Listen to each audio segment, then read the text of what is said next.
Hola, bienvenidos al canal de Dani Fernández. En esta ocasión os dejo una intervención que hice en el canal de Rayo junto a Luis Torras. En el vídeo tocamos principalmente la coyuntura económica actual, y es un tema que, como os podéis imaginar, pues está bastante candente. Empezamos hablando de la omnipresente inflación, y intento argumentar que la inflación ha tocado techo actualmente, aunque vamos a tener que pagar un peaje enorme por frenar esta inflación en forma de recesión económica. Mi principal argumento es que el precio de muchísimas materias primas está ya cayendo, incluso ahora también la energía, aunque es cierto que algunas commodities energéticas todavía se encuentran a precios muy altos si lo comparamos, por ejemplo, con el año 2021 o incluso con el año 2019. También los precios de producción se encuentran ya cayendo directamente en Estados Unidos y hay indicios de que más o menos están estables en Europa, con una posible tendencia, futura hacia abajo. Creo que esto es básicamente por la insuficiencia de demanda, y esa misma insuficiencia de demanda explicaría tanto la desinflación que ya estamos viviendo como la recesión en la que nos empezamos a introducir. Después también tocamos indicadores de actividad económica, que también muestran bastante debilidad a todo nivel. Tenemos, por ejemplo, cómo los márgenes empresariales están cayendo en la práctica totalidad de sectores económicos, con la clarísima excepción, eso sí, de la energía. También los PMIs o los índices de gestión de compras de las mayores economías del mundo marcan desaceleración en las compras que hacen las empresas, lo que explicaría una vez más la ralentización de la economía y la caída en el precio de muchas materias primas por falta de demanda de las empresas. Analizamos en el vídeo también los problemas que están generando los incrementos de tipos de interés en la economía. Probablemente esta es la principal causa de la caída de la actividad económica. Veremos cómo el incremento de tipos está generando un incremento en la presión que sufre el sector financiero y también en las posibilidades de refinanciación que tienen las empresas no financieras, por no hablar, eso sí, sobre la presión a los siempre manirrotos y ultraendeudados estados contemporáneos. Todo esto ya ha provocado que un gran banco central en el mundo, el Banco de Inglaterra, haya empezado a recular, aunque solo sea, eso sí, temporalmente, la política monetaria restrictiva que básicamente dominan todos los bancos centrales del mundo. Veremos qué hacen en el futuro los principales bancos centrales, con especial mención, eso sí, al más importante, de lejos, que es la Fed. Y bueno, tocamos estos temas y muchos más. Espero que os guste el vídeo. Allá va.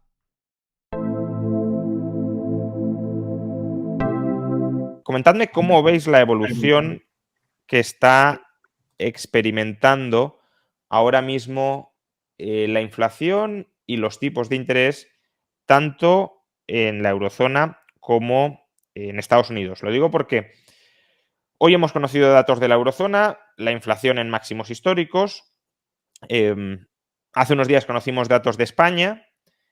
La inflación se está moderando. No es que dejen de subir los precios, suben, pero a un ritmo menor.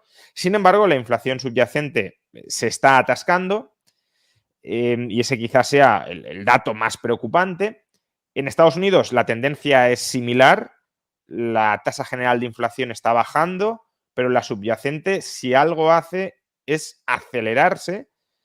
Es decir, parece que el precio del petróleo o el precio del gas, que hasta hace unos meses estaban impulsando al alza el IPC general, ahora lo están impulsando a la baja, pero esa fluctuación de los precios de la energía quizá no nos dejan ver el bosque de una tasa estructural que o no baja o sigue subiendo. Hay algunos que dicen que, de hecho, no solo economistas al servicio del poder político, sino también economistas que de alguna manera están distanciados del poder político, que lo que argumentan es que con el paso de los meses, como la subyacente va con cierto retraso, pues bueno, primero baja la general y luego bajará la subyacente.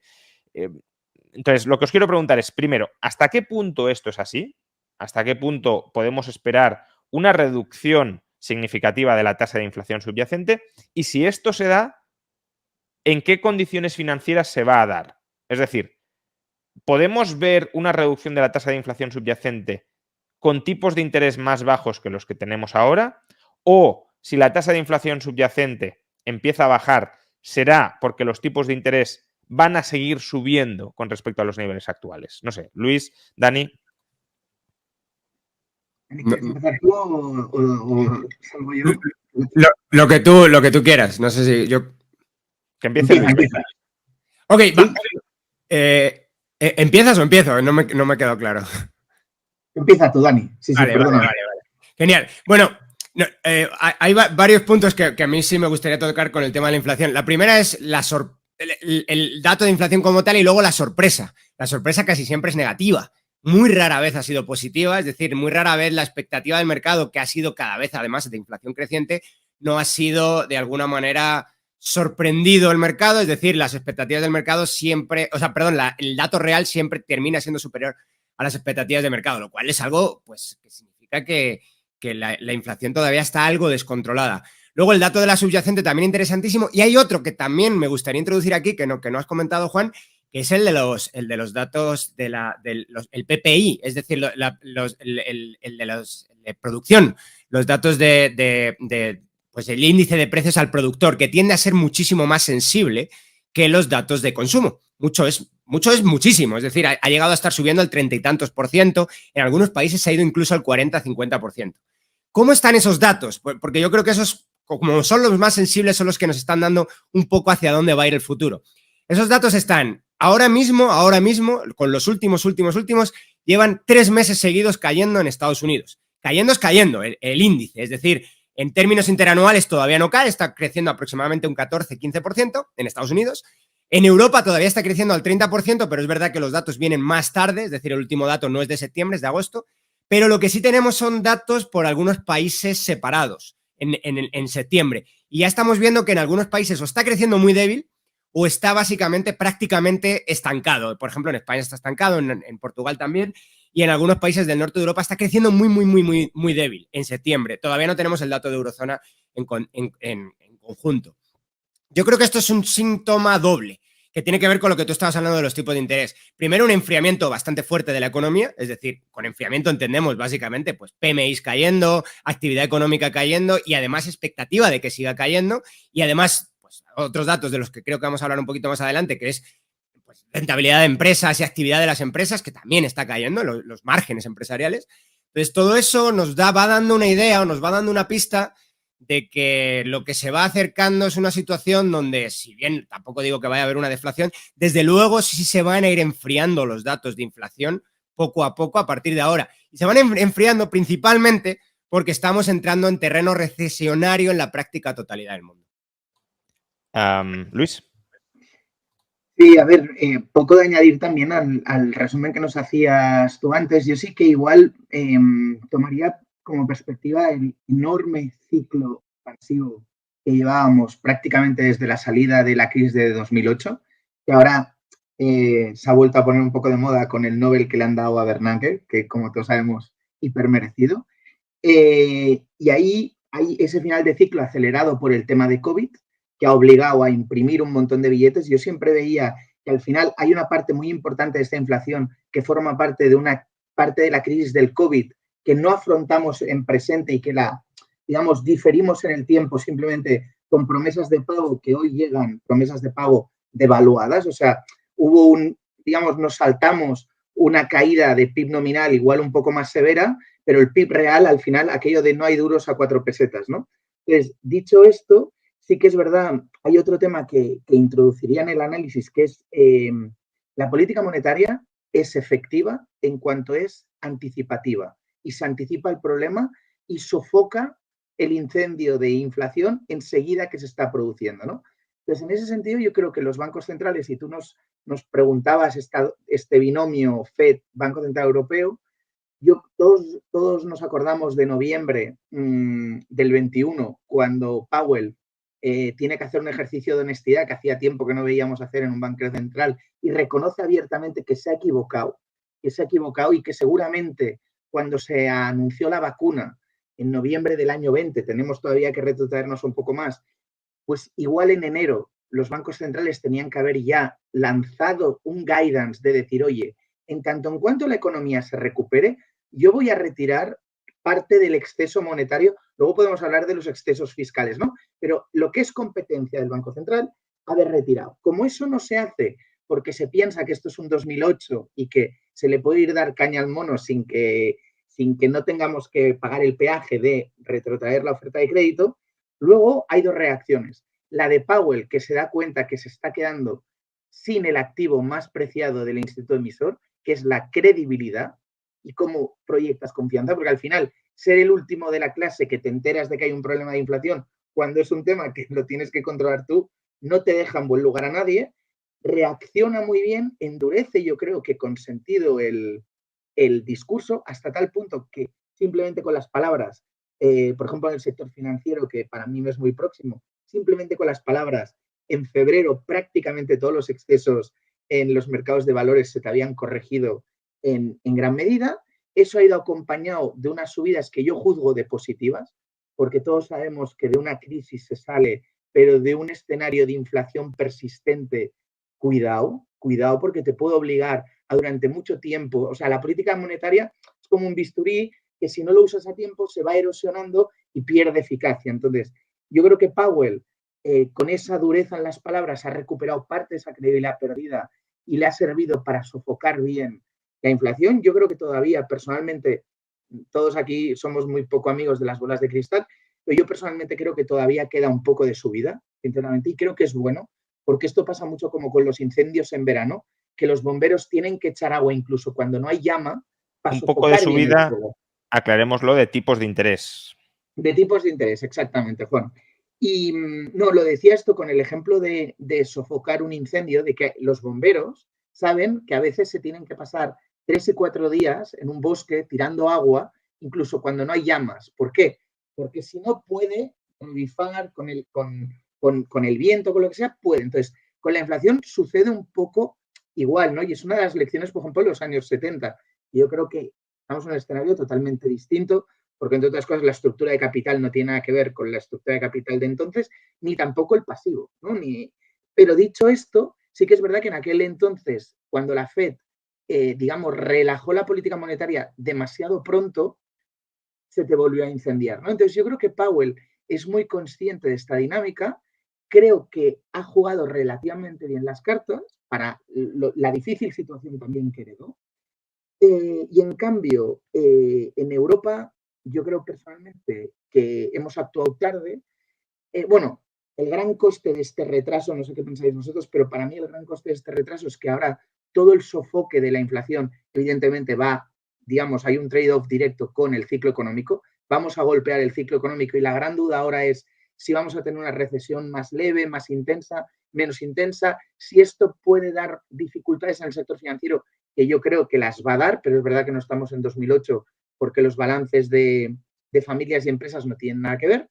Pero en Europa yo creo que hemos actuado tarde y luego lo que me preocupa, y acabo y os vuelvo a hacer la palabra, es que no solo hay esta pérdida un poco de credibilidad por la propia actuación de los bancos centrales y en el caso particular de Lagarde por haber puesto a un político al frente de una institución que debería de ser independiente y proyectarlo con respecto a los Estados miembros, yo lo que veo es que en el COVID, una de las herencias perversas del COVID es que la oferta de dinero, el crédito, lo está controlando cada vez más los estados y menos los bancos centrales. Y ahí, normalmente, aquí en Europa estamos viendo cómo se está monetizando la deuda pública de ciertos países por la puerta de atrás y mucho me temo que con los esquemas que ahora están o se están experimentando, podamos ver cómo los gobiernos, claro, mientras puedan tener puerta libre o barra libre para financiar sus déficits, difícilmente vamos a tener una inflación controlada o desde luego una inflación que esté por debajo del tipo de interés. Y yo creo que es quizás el único pronóstico que me atrevería a decir es que todavía nos esperan años con tipo de interés reales negativos, que es difícil porque hemos de ver cómo serán las expectativas de inflación a 5 y 10 años con respecto a cómo van a estar los tipos medios durante estos periodos, ¿no? Pero yo creo que únicamente esta deuda impagable que tenemos, impagable entre comillas, solo se va a pagar con el impuesto inflacionario. No veo otra manera. Y en fin, y forma parte un poco del escenario que nos va a quedar estos próximos años por delante, ¿no? Y ya os digo, en Europa también me temo, otra cosa es ver cómo aguantarán, tú, Juan, lo decías en Twitter estos días, a ver cómo aguantan las finanzas públicas de Italia, España y Francia con esta subida de tipos y qué tipo de apaños tienen que hacer para que estos países puedan gestionar una consolidación fiscal de la manera que lo hace Europa, ¿no? Que parece que la haga, pero realmente no la hace o nunca llega. Perdón. Digo, por resumir entonces vuestra posición, ¿creéis que la inflación ya ha tocado techo o está muy cerca de haber tocado techo. En Europa ha tocado techo este mes, sorprendentemente. Bueno, a lo mejor sube el mes que viene, pero ya a partir de aquí va a empezar a bajar.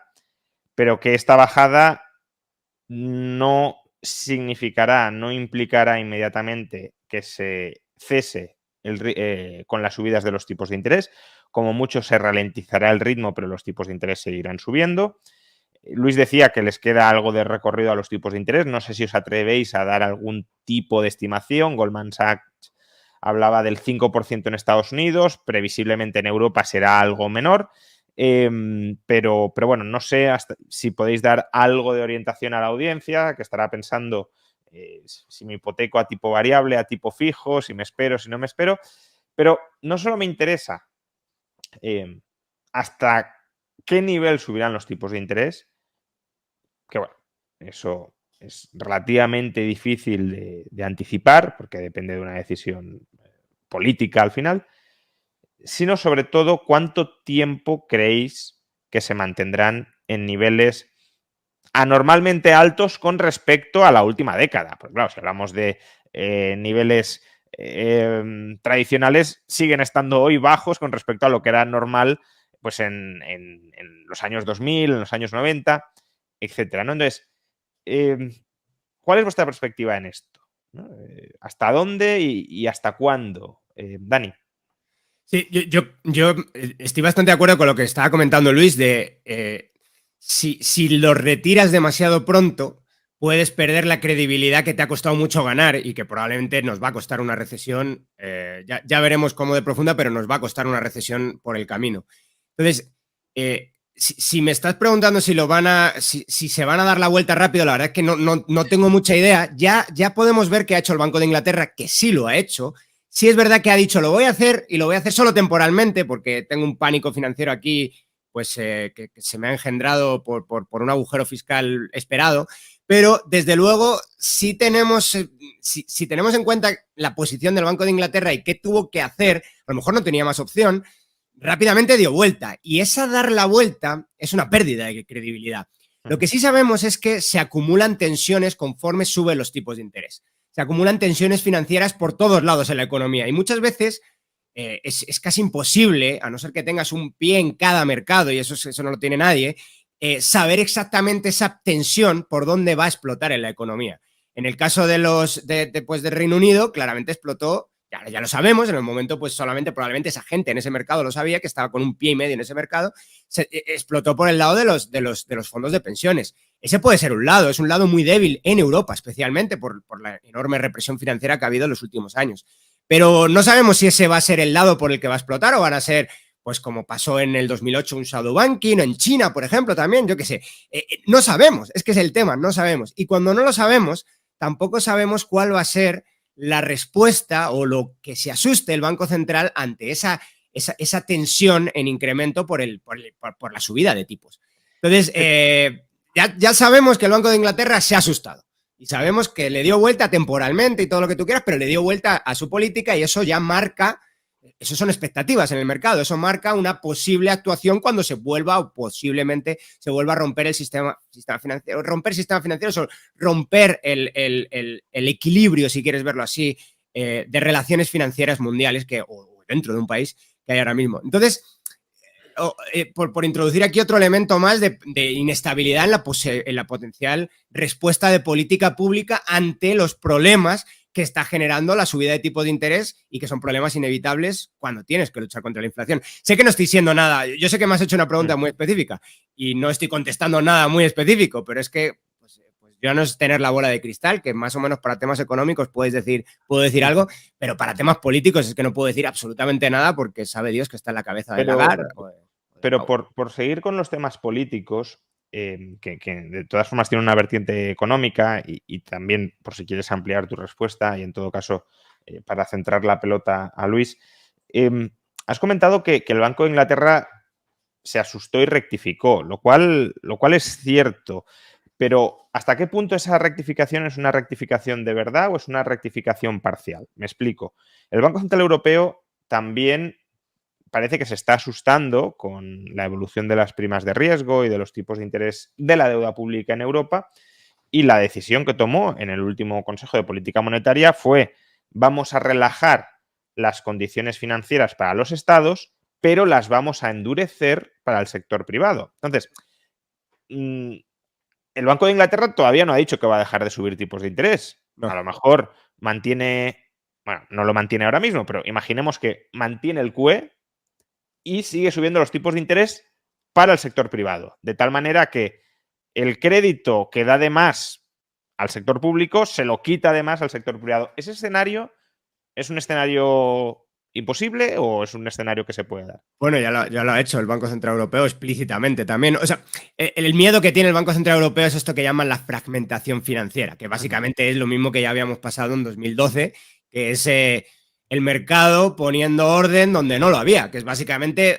pues si tienes un estado manirroto con un 140% de deuda sobre PIB y que además no consigue tener superávit primarios, vamos, ya ni superávit generales ni primarios, pues es lógico y normal que en algún momento tenga una prima de riesgo, es decir, tenga un tipo de interés mayor ese país que un país financieramente mucho más estable. Esa es la fragmentación financiera. Pero como ven que se puede romper por ahí pues hasta la estabilidad del euro, lo que están haciendo es implementar políticas que, de alguna manera, sin quitar el enfriamiento de la demanda, que es básicamente lo que están buscando, sin evitar eso, eviten el principal problema que ellos ven a futuro, que sería esta fragmentación financiera.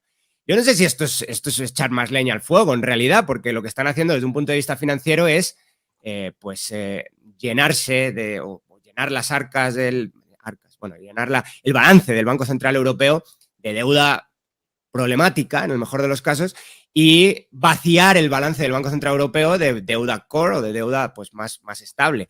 Entonces yo creo que esto es un problemón para mañana. Es decir, yo creo que no están poniendo una solución al problema.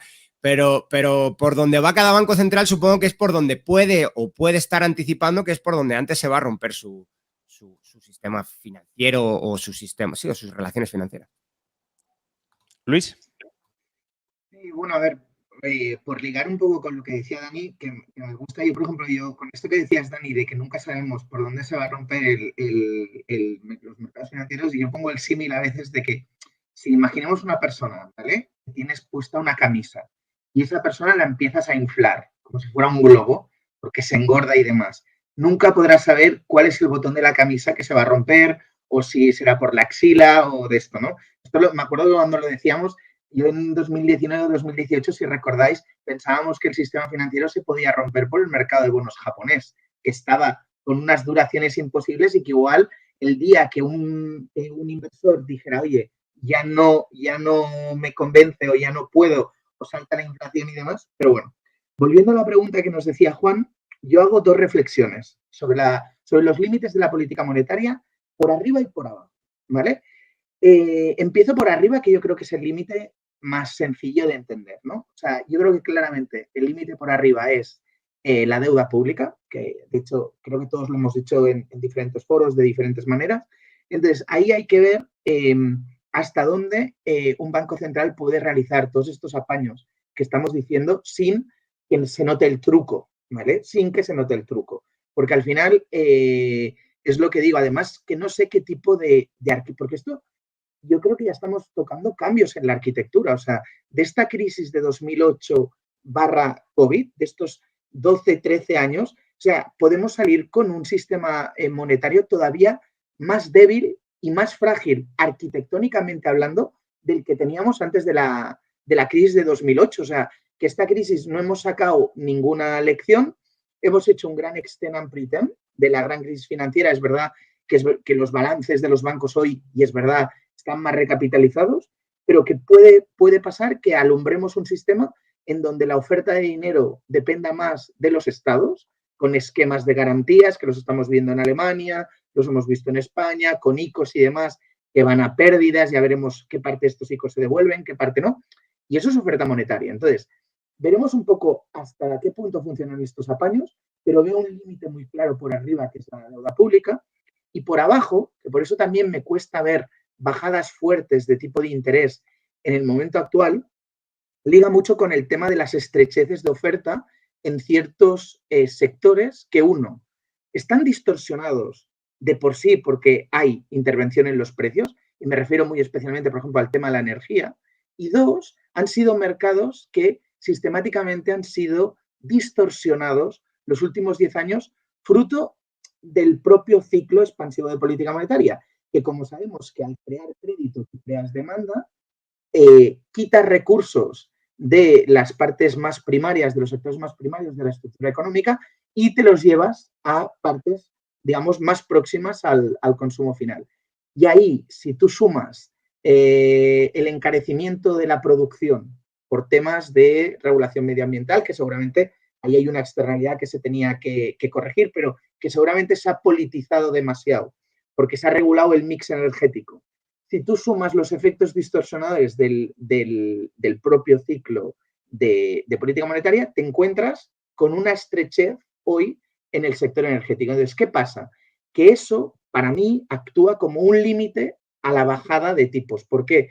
Porque esas estrecheces en la oferta no se van a solventar de hoy para mañana. Probablemente ese catch-up de CAPEX, de inversiones que necesita el sector, probablemente nos lleve, ¿qué? 6, 12, 18 meses, con lo cual el Banco Central se está moviendo en un terreno relativamente estrecho, en donde por arriba la subida la tiene limitada por la propia mochila de deuda, que difícilmente se va a poder repagar o refinanciar a según qué tipos, porque nos metemos en una espiral, en una pelota de crédito muy fácilmente, y por abajo difícilmente puede volver a reactivar artificialmente la demanda, porque con esta estrechez de oferta que es estructural y que se tiene que dejar cierto tiempo a que se remodule, que sabemos que el mercado actúa muy rápido y probablemente estos sectores también tienen una gran capacidad de readaptarse si se les dejara, si se les deja operar en precios de mercado.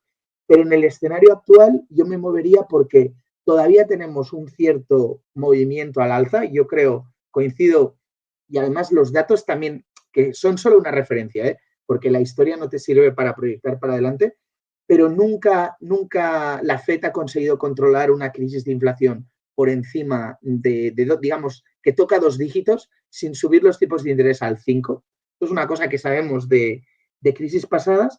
Y luego otro dato también interesante, aunque también como el anterior que daba hay que tomarlo con pinzas porque son datos, no teoría, es el tema de, si recordaréis el libro de Rogoff y Reinhardt, de This Time is Different, está lleno de que tiene errores metodológicos y demás, pero que es un repaso histórico divertido, rápido. Y ahí hay una conclusión que pasaba desapercibida, pero que hoy es pertinente.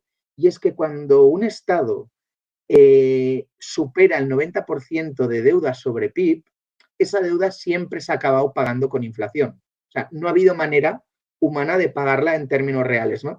Y eso liga mucho con lo que os decía de ese límite por arriba, de que los bancos centrales, enseguida que la inflación realmente se modere, moderarán los tipos de interés para que siempre nos movamos con un tipo de interés real negativo que permita esa dilución vía impuesto inflación de la deuda simplemente por acelerar el crecimiento de PIB vía precio, ¿no?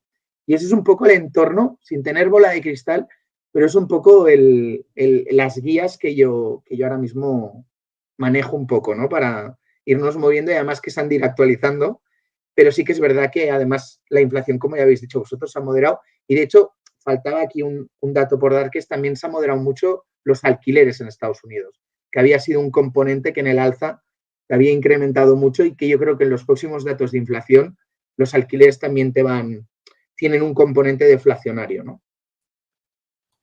Justamente sobre esto, ¿no? O sea, no específicamente sobre los alquileres, pero sí sobre lo que pone de manifiesto el pinchazo de los alquileres, también el pinchazo de las compraventas de vivienda.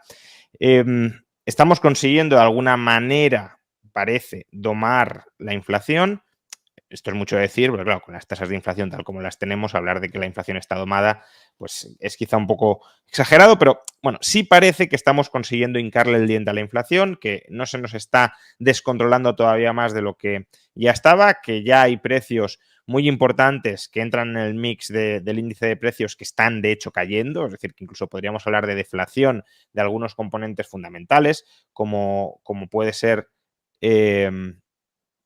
Me dicen que se ha congelado la imagen, espero que Sí, ya... sí, se te oye bien, pero no se te ve. Bueno, pues... O sea, se te ve congelado. a ver.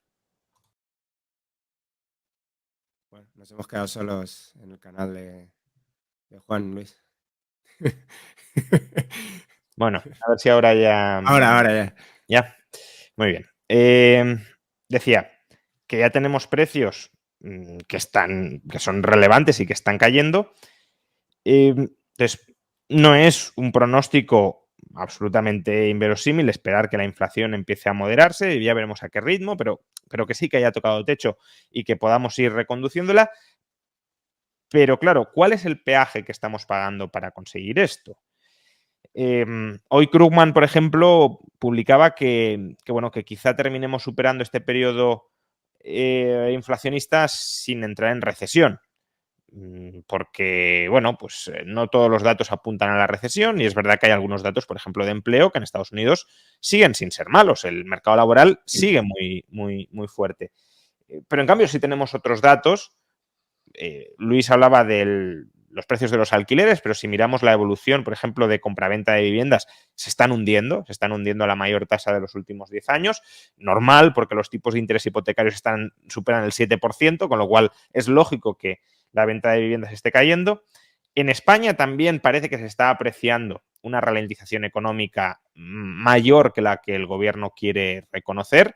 Nos dirá que es por la crisis energética, pero eso no termina de casar con el hecho de que la inflación se esté moderando. Es decir, si fuera por la crisis energética, tendríamos que ver precios de la energía crecientes que estrangulen a las empresas, pero estamos viendo precios de la energía que se están moderando, ¿no? Entonces, tenemos un PIB que en el tercer trimestre no creció nada en España, o prácticamente nada, un 0,2%, y tenemos un mercado laboral en España que el sector privado ha dejado de crear empleo en el tercer trimestre. Es verdad que Alemania, por ejemplo, creció algo más de lo que se esperaba, pero aún así el crecimiento es muy débil. Entonces, ¿cuál es vuestra perspectiva ya no tanto sobre la inflación, tipos de interés, lo que podríamos llamar variables nominales, sino sobre el fondo de la economía, la actividad, el empleo? ¿Qué vamos a ver durante los próximos meses, durante los próximos trimestres en este campo? Dani. Pues yo creo, o bueno, estoy bastante convencido de que viene una recesión, no sé si demasiado fuerte o no, pero estos tipos de interés crecientes, la vía es la de enfriar la economía, ya sea por refinanciamiento de empresas, refinanciamiento incluso, no tiene que ser a veces de capital fijo, sino solamente refinanciamiento del capital de trabajo. Solamente eso ya hace muy caro a muchas empresas seguir operando en el mercado, y de hecho, pues eso es lo que estamos viendo hoy en día, que muchos de los márgenes de ellas están decreciendo. Si el margen decrece, la actividad tiende a decrecer también. Y de hecho, ya tenemos también muchos datos que nos están diciendo que la actividad de prácticamente todo el mundo está decreciendo. Son los famosos PMIs que correlacionan a largo plazo muy bien, quitando un ruido de corto plazo que a veces también existe, pero correlacionan muy bien con el crecimiento económico, con la actividad económica, con el PIB. Y estos índices de compras, yo tengo aquí delante mío los compuestos, pero los índices de compra compuestos básicamente están cayendo en todo el mundo. Cuando digo todo el mundo es eurozona están en 47, que tengo que recordar que 50 es a partir del momento donde por encima de 50 se considera una fase expansiva menos en ese mes, de la economía. Por debajo de 50, un indicador que muestra contracción de la actividad económica. Bueno, en eurozona está en 47 y cayendo, negativo desde julio y cayendo desde julio. En Estados Unidos también, aunque hay un poquito más de ruido en Estados Unidos. En China ya está también en negativo, que hasta hace poco no lo estaba. Era una de las cosas, de las pocas, creo, por las que está relativamente positivo en China. En China salieron, ya han salido esta semana, creo que han sido, y ya están también en negativo, 48 y algo. El único gran país que todavía no... Bueno, por cierto, salen pasado mañana, pero es India. El único gran economía del mundo que todavía está en positivo es India. Reino Unido está en el suelo también. Y luego, si ves desagregadamente, países de la eurozona están prácticamente todos en negativo, algunos muy fuertes, como puede ser Alemania. Por ejemplo, en 40... Esa es la página web donde se puede sacar eso, efectivamente, lo que estoy hablando ahora mismo. Alemania está en 44, es decir, Alemania está en el suelo. Es decir, creo que los indicadores adelantados, tenemos algunos indicadores que no son adelantados, como PIB, pero tenemos otros indicadores ya adelantados de actividad económica que nos están diciendo pues que se está ralentizando la mayor parte de de indicadores pues, económicos del mundo. Es verdad que los indicadores, hay mucha gente que dice, no estamos en recesión porque el empleo sigue fuerte. Y es verdad, esto es verdad, incluso es verdad que el último dato, por ejemplo, en España fue malo, pero en realidad en el mundo en general, la mayor parte de economías del mundo no lo es. Es verdad que tampoco son increíblemente buenos, no son tan buenos desde luego como venían siendo los últimos meses. Es decir, estamos en un punto, quizá es el punto el punto de silla, ¿no? El punto donde puede cambiar la tendencia. Y también es verdad que los indicadores de actividad laboral son indicadores usualmente que vienen con retraso, es decir, sabes que estás en una recesión cuando miras a esos indicadores y ya han empeorado. Es decir, sirven para confirmar recesión, no para adelantarla, básicamente. Sí, si me permites, Dani, justamente sobre esto, el mercado laboral es un mercado bastante retrasado, sobre todo en lo relativo a los despidos. Es decir, la primera reacción que adoptan las empresas ante una ralentización económica, justamente porque es la opción más barata, es dejar de contratar, no tanto despedir, porque, bueno, como mucho a lo mejor no renovar contratos temporales, pero desde luego no romper contratos indefinidos porque son caros de romper. Son caros cuando la legislación lo establece así, pero también son caros cuando la legislación no lo establece así, porque es una especie de matrimonio a largo plazo que no es, si están las dos partes bien avenidas, no es lo más adecuado romperlo. Entonces, las empresas no recurren abusivamente al despido de contratos indefinidos nada más tienen la oportunidad, sino que es la última alternativa. Claro, Entonces, en España sí estamos viendo esa ralentización de la creación de empleo, no destrucción, pero sí ralentización de la creación de empleo. Y claro, si la tendencia sigue, el siguiente paso lógico es empezar a destruir empleo, no ya dejar de crearlo a un ritmo inferior al que aumenta la población activa y por tanto que te aumenta el paro, como está sucediendo en España, pero no te aumenta el paro porque se esté echando masivamente a la gente a la calle, sino porque no se absorben las nuevas entradas de trabajadores. Pero, bueno, ¿cuánto vamos a tardar hasta que se empiece a echar a ciertas personas a la calle? Porque, como decías, los márgenes no dan de sí. Ese es un escenario, pero no tiene por qué ser el único. No, claro, bueno, pero hay también más indicadores que nos están diciendo, por ejemplo, metales. Antes estábamos hablando de qué precios suben y bajan en la economía. El precio de los metales, pues importantísimo, por ejemplo, en construcción, ¿verdad? Y la construcción importantísima para muchísimas economías, están cayendo a plomo. Es verdad que antes habían subido mucho, pero están cayendo a plomo básicamente y los metales industriales más. Es decir, esto ya te... Lo que yo me plantearía es ¿por qué motivo se está corrigiendo la inflación? Es decir, si nos han dicho que la inflación era una inflación de oferta, la inflación debería corregirse porque aumenta la oferta. Pero no parece que se haya disparado la oferta de petróleo, la oferta de gas, la oferta de metales. De modo que si está corrigigiéndose la inflación, teniendo el mismo problema de oferta que teníamos hace un par de meses, es porque se está destruyendo demanda, ¿no? Es decir, no hay mucho más. Sí, el tema de los también de bueno, no sé si Sí, mejor que adelante. hable Luis, que esté monopolizando yo mucho, pero bueno, el tema de los ¿cómo se llama esto? De las cadenas logísticas y todo esto, pues hombre, por ejemplo, ahora sí sabemos que hay un problema en el transporte marítimo de energía, pero no es tanto problema de energía, está carísimo, por ejemplo, mover gas, pero está carísimo porque se está almacenando gas, igual que pasó en 2020 con el petróleo. Pero no está, o sea, por ejemplo, transportar otro tipo de carga es bastante barato ya. Es bastante barato. Entonces, no sé si esos problemas de oferta que sí estaban o de cadenas logísticas, que sí estaban hasta hace muy poco, siguen existiendo en la economía. Yo creo que ya cada vez menos. No, esa es la parte del problema de la oferta que quizás sí se haya solucionado, pero el componente, desde luego, de energético, que es el de hace 2 trimestres, el que disparó de verdad la inflación, ese, pues, la capacidad potencial de ofertar gas, de ofertar petróleo, etcétera, sigue siendo exactamente la misma que hace 2 trimestres. Por tanto, si estos precios están cayendo y están cayendo tanto, es porque se está Es un tema de destruyendo demanda. Y es un tema de demanda, es un tema de recesión. Claro, efectivamente, no hay mucho más. Antes de darle la palabra a Luis, simplemente pues agradecer a Carla y Ricky Donizetti que se haya hecho miembro del canal. Ya sabéis que si queréis apoyar el canal y que siga creciendo, pues una forma es a través de la membresía de YouTube. Y además, también hay por aquí algunas personas comentando que son miembros, como por ejemplo Borja Tarraso o Azken Egunsentia. Disculpad el vasco, que no es mi especialidad tampoco. Luis, adelante. A ver, ¿cómo completo un poco lo que decía Dani? A ver, yo creo que haciendo un poco la vista larga y viendo lo que os decía, ¿no? Porque yo creo que ayuda mucho a analizar todos estos temas, imaginar qué le hubiera pasado a la economía y cómo estaríamos hoy, imaginaros si no hubiéramos tenido COVID, ¿vale? Que es un ejercicio que me va muy bien, porque al final yo creo que el COVID, más allá del PIB, que a los economistas nos encanta utilizarlo y demás, yo creo que la gente al final nos olvidamos de que el COVID ha sido un proceso de empobrecimiento, un golpe de empobrecimiento muy duro. O sea, y es un empobrecimiento porque dejamos de producir, dejamos de consumir y dejamos de interactuar los unos con los otros, con lo cual la economía se gripó. Y ese empobrecimiento, una parte lo recibimos el golpe en tiempo real, por así decirlo, como este YouTube, y otro, pues se pospuso para más adelante, como la gente que escoja ver este vídeo de aquí 2 días, ¿no?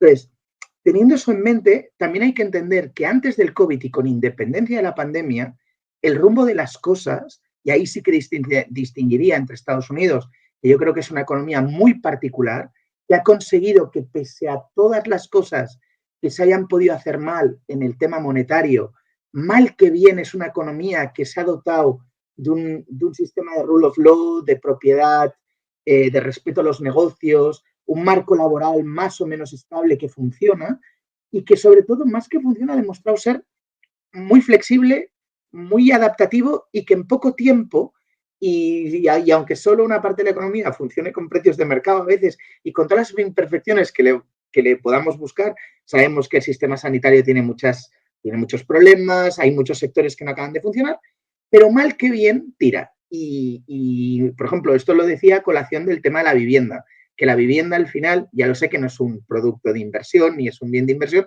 pero como también hubo un exceso en el mercado de valores, también lo hubo en el mercado inmobiliario y se está corrigiendo de la misma manera muy rápido. Las buenas noticias es que parece que el mercado de la vivienda, pues mal que bien, no se financió como se financió durante la última crisis y que se están depurando estos excesos de manera más o menos controlada. Seguramente los problemas los podemos encontrar en otros lados, ¿no?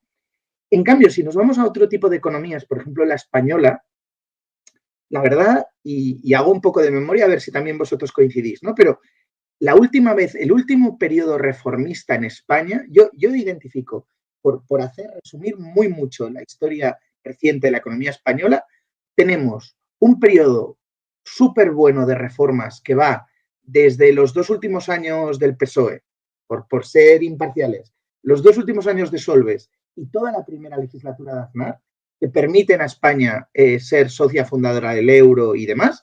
Yo creo que ese es un periodo reformista muy intenso, que luego se para. La segunda legislatura de Aznar no fue tan reformista como la primera y prácticamente no hacemos ninguna reforma, todos son políticas de gasto, hasta mayo del año 2010, que a Rodríguez Zapatero le tiene que llamar Obama y recordaros que le llamó el hoy también famoso Hu Jintao para pedirle reformas y Merkel y demás. Y ese periodo reformista, recordar que dura prácticamente desde mayo del año 10 hasta el año 14. Que el PP hace una reforma laboral, pero de aquella manera, pero bueno, que parece que funcionó y que permitió crear más empleo digamos, el escenario que teníamos previo. Y ya está. En el año, creo que fue en el 2012, tuvimos el Whatever It Takes, que, oye, relajó la agenda reformista de muchísimos gobiernos porque es mucho más fácil gastar que reformar, porque reformar quiere decir llegar a acuerdos con la oposición, quiere decir fijar problemas no para una legislatura, pero sino para 3 o 4, quiere decir pensar a largo plazo, ¿quién querría, ¿no? ¿Qué político querría pensar en el largo plazo? Entonces, es mucho más complicado, ¿no? Entonces, claro, si esto más o menos podemos consensuar ese diagnóstico, el único problema que estamos viendo con la economía española es que con o sin dependencia del COVID, llevamos mucho tiempo sin legislar de cara a ensanchar y mejorar el tejido productivo de nuestras empresas, facilitar la creación de riqueza. Creación de riqueza yo creo que es un vocablo que difícilmente se escucha en el Congreso de los Diputados y al final nos olvidamos de que es con la creación de riqueza con la que se recupera el equilibrio presupuestario y cómo se recupera un escenario en donde no necesitamos tirar de la inflación, que en el fondo se está cargando nuestras clases medias y está dejando también un tejido democrático de menor calidad. Lo estamos viendo con la enorme volatilidad que hay en la política, que no se explica sin el deterioro de las clases medias, que no se explica sin la inflación, que no se explica sin la pérdida de ortodoxia a la hora de hacer los presupuestos y de gestionar el bien común. Y todo esto, pues a ver vosotros un poco cómo lo veis, pero yo creo que es un tema que es aquello de la anécdota aquella, ¿no? De que ni está ni se le espera.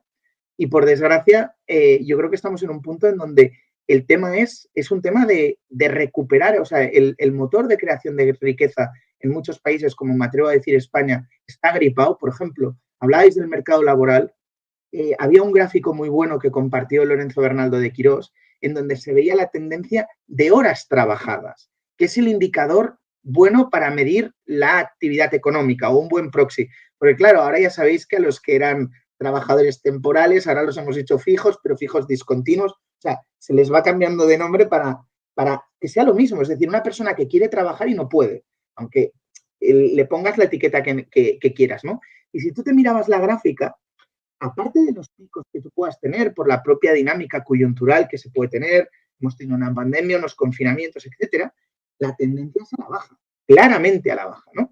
Y eso yo creo que es por unas causas mucho más profundas que el COVID, y que es simplemente de que los tipos cero han quitado incentivos, han generado unos incentivos muy perversos para los estados, en donde la acción política se ha convertido como una subasta persa. Gana quien hace más promesas electorales y compra más votos. Pero la gente no es consciente que esas promesas luego se pagan con dinero devaluado, ¿no? Aquello que Juan de Mariana decía, aquella frase que cuesta entender, que dice, luego sale todo a una cuarta. Pero de toda una cuarta hace referencia al poder adquisitivo de, en ese caso, la moneda de Bellón, o aquí los euros, ¿no? De que baja. Con lo cual, oye, sí, te van dando promesas de dinero, pero un dinero devaluado. Y además un dinero que nos rompe la sociedad un poco, porque genera una desigualdad muy perversa entre los que se pueden proteger del fenómeno inflacionario y los que no, que ha salido en esta conversación un poco leyéndolo entre líneas, ¿no? Los que tienen activos y se pueden proteger o tienen cultura financiera